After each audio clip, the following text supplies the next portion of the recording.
Bonjour à tous et bienvenue à 1000 visages. Ici Sandra Sirois. 1000 visages, c'est une émission qui a comme but de faire rayonner le vivre ensemble et de discuter des enjeux des personnes issues de l'immigration à Montréal. Aujourd'hui, on parle de mode.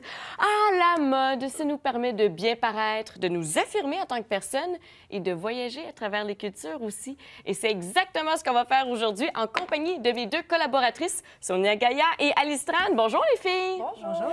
Alors Sonia, de quoi vas-tu nous parler aujourd'hui? Aujourd'hui, je vous parle de Modest Clothing. Modest Clothing, oui. Intéressant. Et toi, Alice? Bien, en fait, moi, je vous présente des parcours des personnes inspirantes, mais en commençant par leur habit traditionnel. Oh! Intéressant, non, d'entendre ça.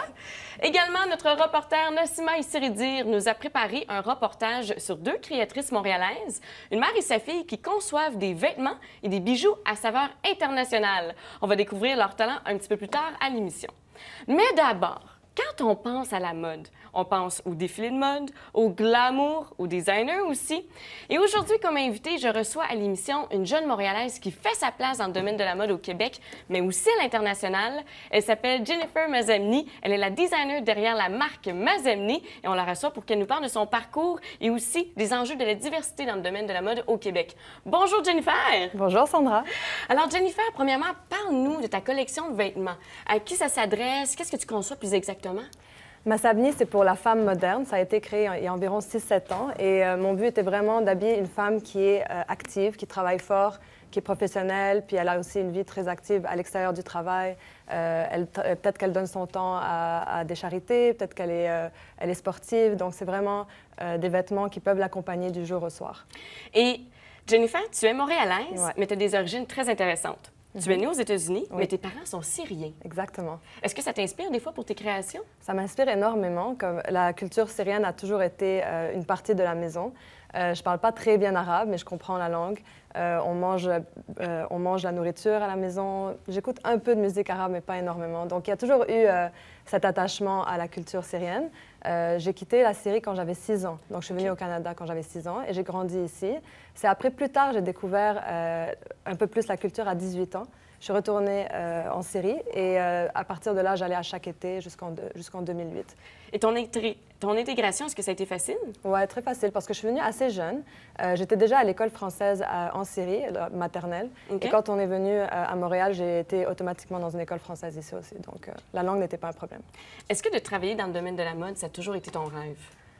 Oui, c'est quelque chose qui a évolué au fur et à mesure. Quand j'étais plus jeune, je regardais beaucoup les tendances, je regardais les magazines, ça m'intéressait. Ça, c'est quand on était au secondaire. Oui. Ensuite, j'ai été intéressée par la mode. Je n'étais pas sûre si je voulais le design.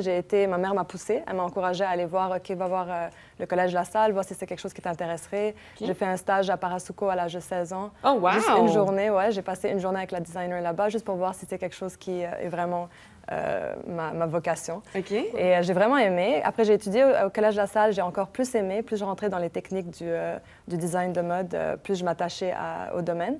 Et après, c'est fini. Quand j'ai gradué du Collège La Salle, je savais que c'était ça. C'était ma voie. Est-ce que tu dessinais aussi quand tu étais jeune? Depuis que j'ai 11 ans, je dessine. Wow! Ouais, je dessinais. J'étais très créative dans les objets. Je créais des objets, je dessinais.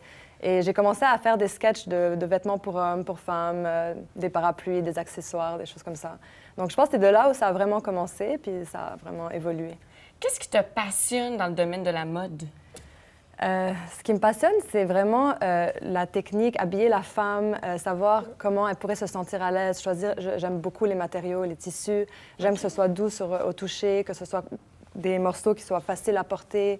Je veux pas trop que la femme se tracasse quand elle s'habille. Je veux qu'elle se sente bien, qu'elle sente qu'elle a l'air belle sans avoir à Vous savez, quand on dit il faut souffrir pour être belle, je veux pas qu'elle souffre. Non, je veux pas qu'elle souffre pour être belle. Ben, en tout cas, c'est vrai parce que moi, je me sens très belle actuellement et je porte justement une de tes robes. Ouais. Et comme on voit, super simple, super confortable. Je n'ai que du positif à dire. OK, c'est bien.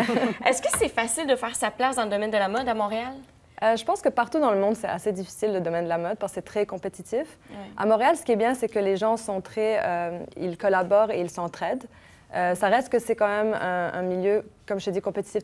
Tout ce qui est créatif est assez difficile parce que c'est une question de goût. Mais sinon, ça prend du temps. Il faut juste persévérer puis pas laisser tomber. Mais sinon, ça passe, ça peut arriver. La diversité culturelle dans le domaine de la mode, est-ce que tu penses que c'est un enjeu encore aujourd'hui? Oui, encore. Ah oui? Pourquoi? Ça peut être... Les gens commencent à être ouverts à la diversité, mais je pense que la conversation devrait quand même continuer. Quand j'ai commencé ma collection il y a environ 6-7 ans, des fois, j'utilisais des filles de couleur ou des filles qui n'étaient pas si minces que ça. Okay. Et j'avais quand même des commentaires parce que l'industrie était très habituée à un certain type de femme. Donc, si tu sortais un peu de ce cadre, ça faisait un peu choquer les gens. Donc, mais maintenant, je sens qu'avec les médias sociaux, puis les blogueuses et tout ça, qui commencent à avoir leur propre voix, les gens commencent à être plus ouverts. Ils sont obligés, c'est une tendance. Si la tendance veut qu'il y ait de la diversité, l'industrie est obligée aussi de suivre. Sonia et Alice, quand vous allez dans les magasins, est-ce que vous avez l'impression des fois que vous n'êtes pas représentés? Ah oui, tout le temps. Ah oui? Très souvent. Très souvent. Mais en fait, c'est pas nécessairement les magasins, c'est surtout dans les défilés ou dans les magazines en tant que tel, où c'est très rare que je vais me reconnaître. Vraiment rare, malgré que j'ai un gabarit standard, c'est vraiment rare. OK. Moi, je suis d'accord aussi. Dans les magazines, surtout les images qu'on voit, dans les médias aussi.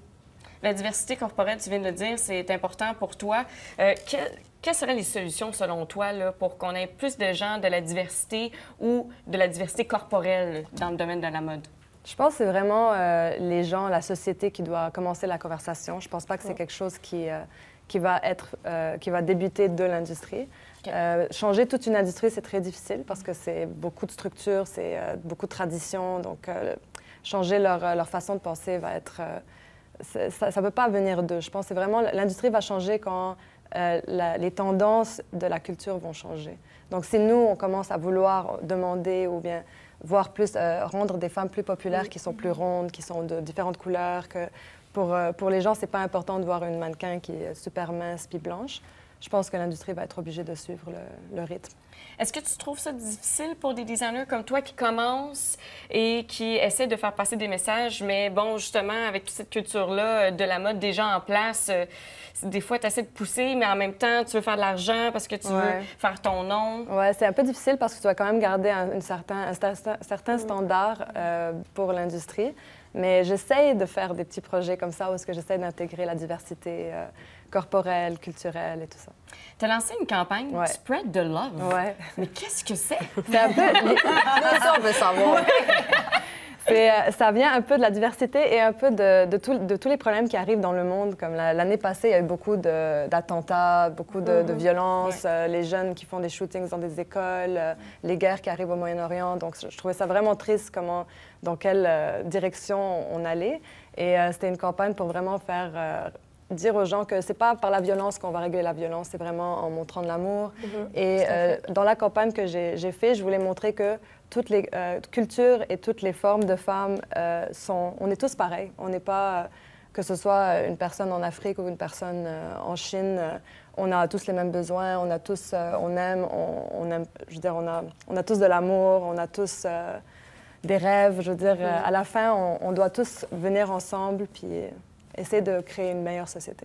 Et comment on peut participer à cette campagne? En achetant un T-shirt, Spread the Love, aujourd'hui. Vous allez voir ici. Il est super beau en plus. Je voulais aller pour un style assez minimaliste, quelque chose qui peut être porté par des femmes de tout âge et qui peut rester pendant des années, donc assez intemporel. Et ça peut être acheté sur le site web, massavni.com. Il y a une petite partie qui s'appelle Spread the Love Campaign. Et à partir de là, il y a 20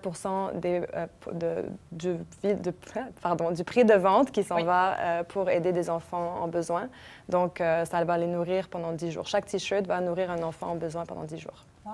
Bien, bravo vraiment pour cette initiative, merci beaucoup. Massavni, Jennifer. Et tu produis tes vêtements à Montréal? Oui. Ça aussi, c'est rare. Ouais. Pourquoi? Ben, j'y tenais vraiment parce que malheureusement, l'industrie ici est en train de rapetissir. Les gens vont de plus en plus en Chine et en Inde. Donc, je voulais garder la main-d'œuvre ici. Je vois à quel point ils sont en train de se battre pour garder leur emploi ou bien leur compagnie. Ça c'est un des aspects. L'autre aspect aussi, c'est plus facile pour moi, comme le côté qualité, contrôle de qualité, puis aussi interagir avec les personnes. Créer une relation plus profonde aussi que quand c'est loin. Merci beaucoup, Jennifer. Si on veut encourager Jennifer pour sa campagne Spread the Love, vous pouvez le faire en allant au www.mazamni.com. Merci d'avoir été des nôtres. Merci à vous. Mais tu restes là. Oui, je reste. Et pour nous, on s'en va voir un reportage de notre reporter Nassima Issiridir. On a plein de talents à Montréal, spécialement dans le domaine de la mode.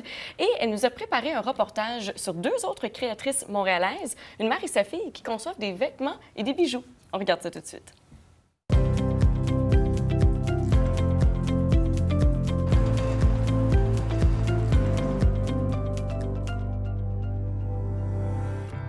Passionnée de peinture sur soie, Nabila Birahim Melouli décline son talent depuis 35 ans. Cette artiste aux doigts de fée a choisi Montréal pour s'installer et s'inspirer de sa diversité. J'expose en Algérie, bien sûr, à Paris, à Dubaï, à Milan. Et puis maintenant, je me pose sur Montréal. Récemment, j'ai fait une exposition dans le cadre de Vue d'Afrique et c'était une exposition collective très intéressante, enrichissante avec plusieurs exposants. Et c'est un échange vraiment très fructueux.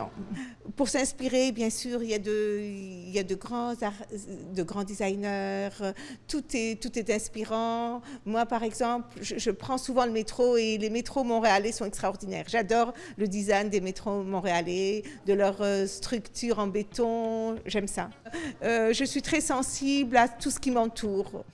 Diplômée en littérature française, l'artiste Nabila Melouli mélange à l'aide de son pinceau des couleurs audacieuses et joyeuses à la fois, qui font de chacune de ses œuvres une pièce unique. Moi, je peins essentiellement sur de la soie, mais et puis je m'adapte selon les pays où je vais. J'aime la modernité, j'aime jouer sur ce noir et blanc, sur ce graphisme. Mais on est toujours imprégné par la tendance. Digne héritière de sa mère, Fafa Selma Birahim n'en démérite pas moins. Cette jeune créatrice de 22 ans se consacre entièrement à sa passion pour la création de bijoux traditionnels, revisités au parfum du jour. J'ai toujours été imprégnée par tout ce qui était fait main. J'ai été sensible par le fait main, l'art, l'artisanat, les couleurs. Tout ça, ça me parlait énormément. J'ai toujours confectionné des bijoux et été manuelle depuis toute jeune. Donc, et puis le fait d'en faire son métier et puis vivre de ça, c'est assez génial. J'utilise principalement de l'argent. Des pierres naturelles, semi-précieuses, d'autres articles recyclés. J'apporte toujours une touche ethnique et nomade dans mes bijoux, une touche surtout ethnique. Donc avec soit la petite croix du Sud, des petites ramsas, des choses qui ont une âme et puis une histoire dans ça, et que je remixe et que j'adapte au goût du jour. Montréal est une ville influençable. Et on voit des similitudes, une certaine universalité dans l'art avec certains bijoux amérindiens. Ces modèles sont une redondance de colliers, de bagues, de boucles d'oreilles et de bracelets.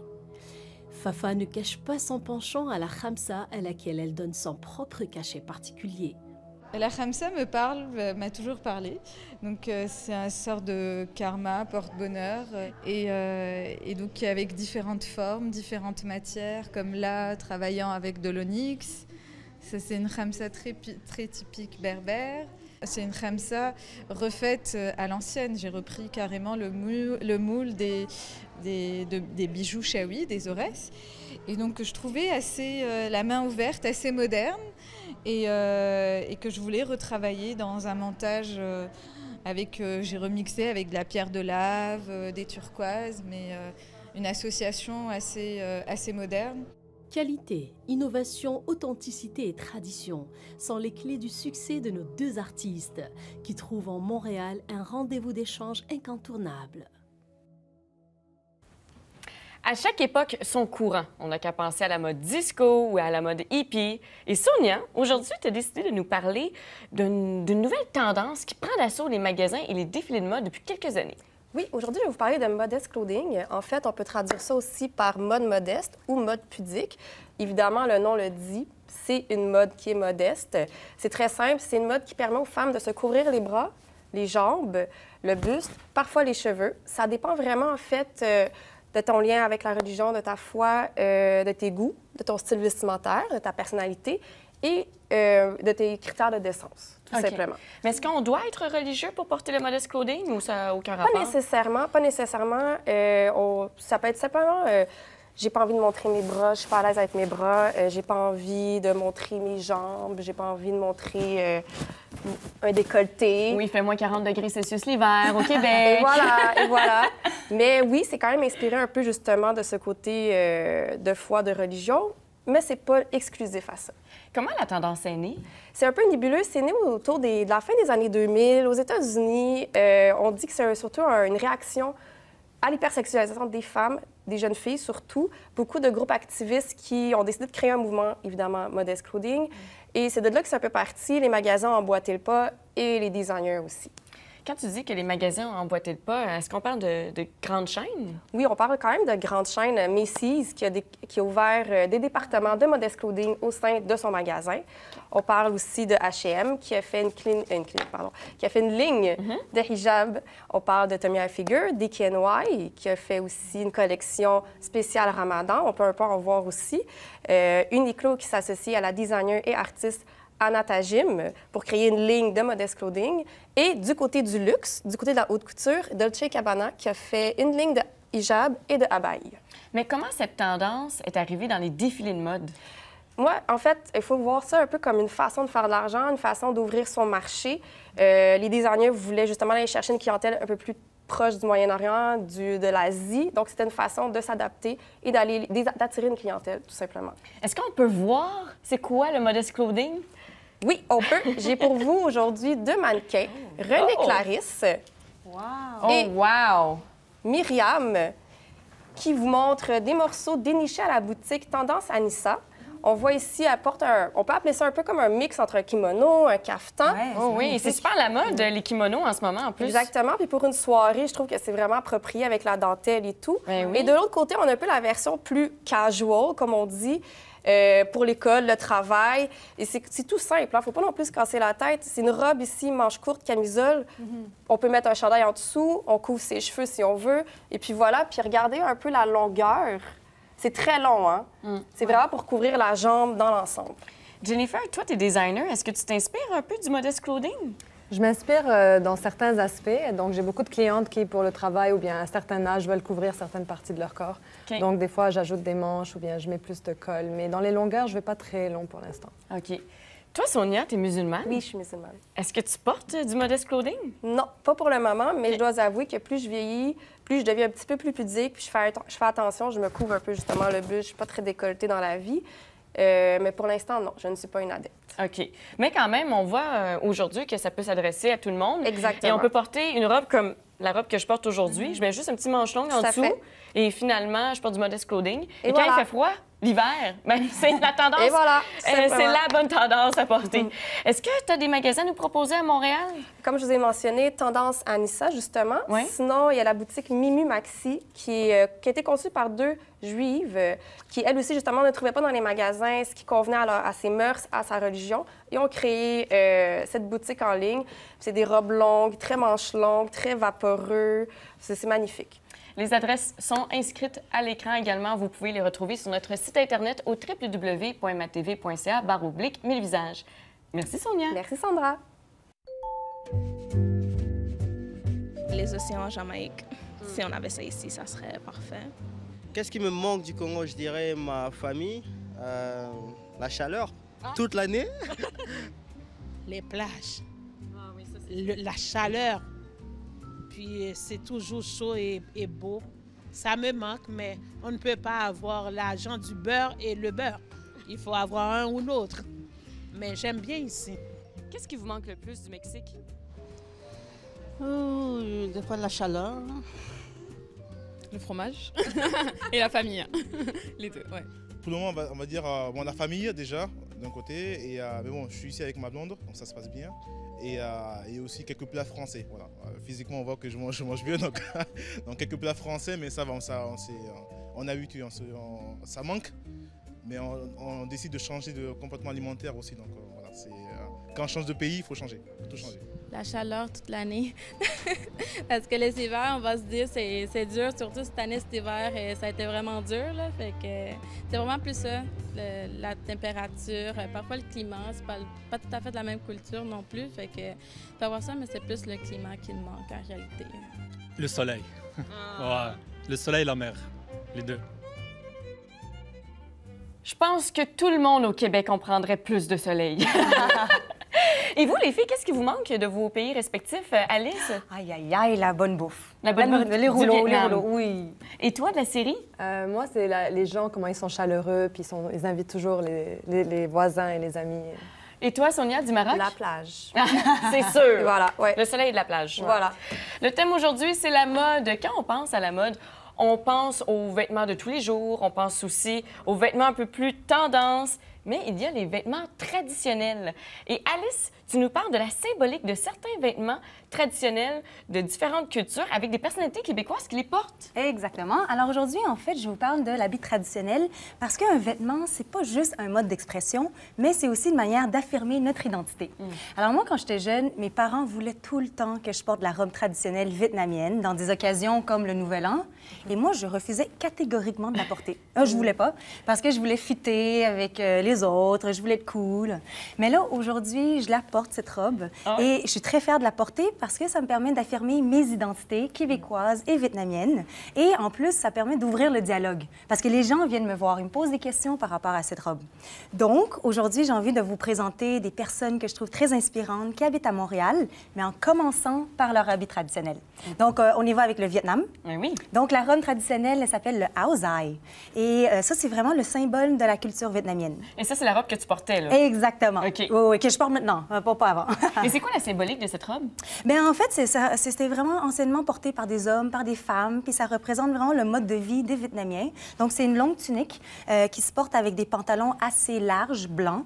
Mais aujourd'hui, les hommes le portent seulement durant les mariages. OK. Et parlant de Ao Dai, je veux vous présenter ma première inspiration. Elle s'appelle Zuni Nguyen. Okay. Alors, Zuni, en fait, c'est celle qui se dit canadienne dans son passeport, québécoise dans son cœur, mais toujours vietnamienne dans ses racines et dans son âme. Okay. Alors, Zuni Nguyen, en fait, elle est entrepreneure, elle est aussi conférencière et elle a fondé Talentel, puis c'est pour vraiment aider les femmes à se partir en affaires. Donc, Zuni est arrivée ici en 1975, à l'âge de 10 ans, et 20 ans plus tard, elle est retournée au Vietnam pour la première fois. Donc, évidemment, c'est un moment très marquant pour elle. Hein? C'est le passage à l'âge adulte. Et elle s'est fait faire un Ao Dai qu'elle n'a jamais porté, parce que ça représente vraiment la réconciliation avec le passé. Et d'ailleurs, elle a choisi la couleur bleue pour vraiment représenter la paix intérieure. Si moi, en tant que Québécoise à la peau blanche, je porte cette robe, est-ce que je peux offenser les gens de la culture asiatique? Bien, en fait, non. C'est-à-dire que si tu le portes dans des événements, c'est-à-dire si tu m'accompagnes, par exemple, au Nouvel An, je serais très fière, d'ailleurs, que tu la portes. Ah oui? Tant et aussi longtemps que c'est peut-être pas dans un contexte où c'est des fins commerciales, où tu portes la robe en disant que ça vient de toi. Mais si tu reconnais que c'est de la tradition vietnamienne, il n'y a vraiment aucun problème. Tu as un deuxième vêtement à nous présenter. Oui, alors c'est un des habits traditionnels de l'Inde. Ça s'appelle le kurta pyjama. Et là, attention, ce n'est pas un pyjama. Oui, mais ça doit être confortable. C'est très confortable, c'est très confortable. Avec un nom comme ça. Donc, c'est un costume qui est porté autant par les femmes que les hommes. C'est une tunique, une longue tunique qui est portée jusqu'à la mi-cuisse avec des pantalons plus ou moins amples. Et la personne qui m'a fait découvrir le kurta pyjama, c'est Himat Singh Sinat. Et qui est-elle? Alors, c'est une personne que je trouve extraordinaire. C'est un activiste communautaire des arts et de la culture. Et avant, il était le directeur de Immigration, Réfugiés, Citoyenneté Canada.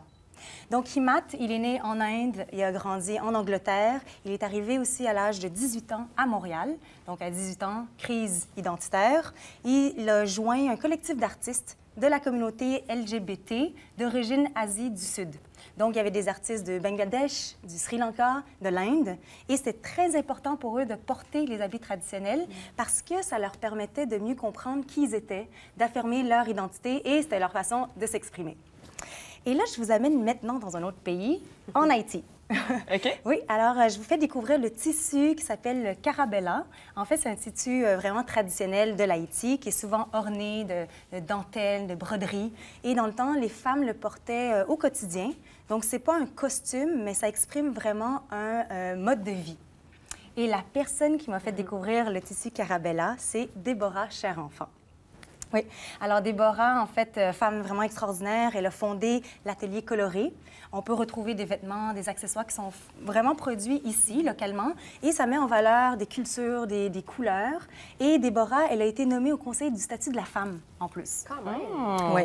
Et pour Déborah, c'est important de porter la robe carabella parce que ça lui permet vraiment de se rappeler de sa famille qui habite encore en Haïti, mais aussi de cultiver son appartenance à sa culture. Et quel est ton morceau préféré, Alice?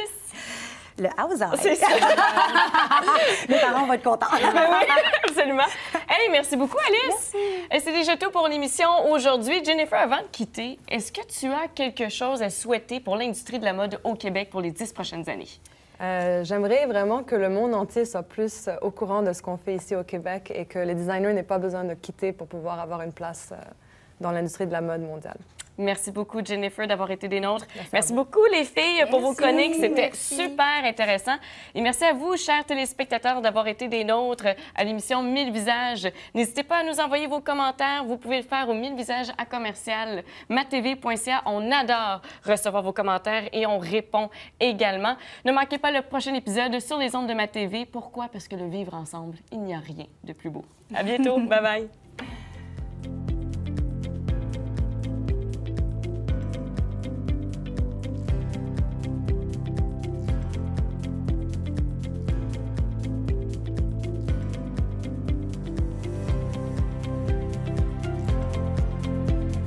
Je vais dire le chaud soleil.